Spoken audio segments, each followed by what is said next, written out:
अब्बास अंसारी की मुश्किलें अब बढ़ती नजर आ रही हैं। मऊ सीट से उनकी जो सदस्यता है वो रद्द होने के बाद, उनकी विधायकी रद्द होने के बाद में यहां पर अब मऊ सीट पर बहुत ज्यादा चर्चा हो रही है और मैं जो बताऊंगा उसको आप ध्यान से सुनिएगा, क्योंकि मऊ सीट पर दिलचस्पी क्यों तमाम राजनीतिक पार्टियां ले रही हैं। अब्बास अंसारी हेट स्पीच के मामले में बुरे फंसे हैं और 2 साल के लिए उन्हें अब सजा सुनाई भी गई है। हालांकि उन्होंने कहा कि भैया वो हाई कोर्ट और सुप्रीम कोर्ट में भी इस मामले को लेकर जाएंगे, लेकिन जरा सुनिएगा कि मऊ सीट पर क्या वाकई जो उपचुनाव है वो और ज्यादा दिलचस्प हो रहा है।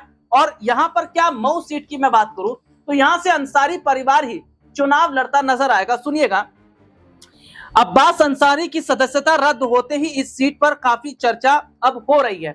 2022 में पहली बार अब्बास अंसारी जीते 2022 में पहली बार, लेकिन हेट स्पीच के मामले में उनकी मुश्किलें बढ़ गई और अब ऐसे में देखा जा रहा है कि जो मऊ की एमपी एमएलए कोर्ट थी उसने जो फैसला सुनाया हेट स्पीच के मामले में, उसके बाद में यहां पर एक ऑप्शन अब्बास अंसारी के पास ये बन रहा है कि भैया वो हाई कोर्ट और सुप्रीम कोर्ट जाएंगे और कोर्ट में इस मामले को चुनौती देंगे। लेकिन चुनौती देंगे, चलिए ठीक है, मामला तो कोर्ट में चलेगा, लेकिन ये सीट तो खाली हो गई ना। अब ये सीट खाली हो गई है तो यहां से किसी को तो उतारना पड़ेगा और ये मुस्लिम बहुल सीट है। और सुनिएगा, 1996 से अंसारी परिवार का दबदबा रहा।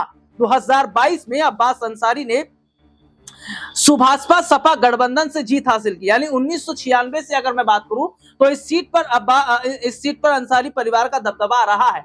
और यहां पर एक दिलचस्प बात क्या देखने को मिल रही है कि अब्बास अंसारी के बाद आखिरकार कौन होगा अंसारी परिवार से जो चुनाव लड़ता नजर आएगा, किसे मौका दिया जाएगा। और समाजवादी पार्टी एक बड़ा दांव खेल रही है। खबर है अब्बास अंसारी की पत्नी निखत बानो को टिकट यहां से मिल सकता है, क्योंकि समाजवादी पार्टी इस सीट पर दबदबा बनाए रखना चाहती है। भारतीय जनता पार्टी भी पूरी कोशिश कर रही, तो वहीं सुभाषपा भी इस रेस में है, वहीं बसपा भी इस रेस में, लेकिन निखत बानो को लेकर चर्चा हो रही है। जी हां, खबर अपने दर्शकों को बताएं, अब्बास अंसारी की पत्नी निखत बानो को यहां से समाजवादी पार्टी टिकट दे सकती है, क्योंकि चर्चाएं ये चल रही है कि यहां से अंसारी परिवार का ही सदस्य जीतता है। और जो मऊ सीट का जो अभी तक का इतिहास रहा या जो स्थिति रही, जैसे कि मैं बात भी कर रहा हूं 1996 से लगातार अंसारी परिवार का दबदबा रहा, तो कहीं ना कहीं जो स्थिति इस वक्त की है वो ये साफ तौर पर देखी जा रही है कि क्या अब वाकई यहां सबसे बड़ा जो मैं कहूं झोल है अब वो समाजवादी पार्टी करती नजर आ रही है। और क्या निखत बानो को अगर टिकट दिया जाता है तो क्या ये सीट समाजवादी पार्टी के खाते में आ जाएगी। आज के लिए इतना ही, आपसे फिर दोबारा मुलाकात होगी, तब तक के लिए इजाजत दीजिए, नमस्कार।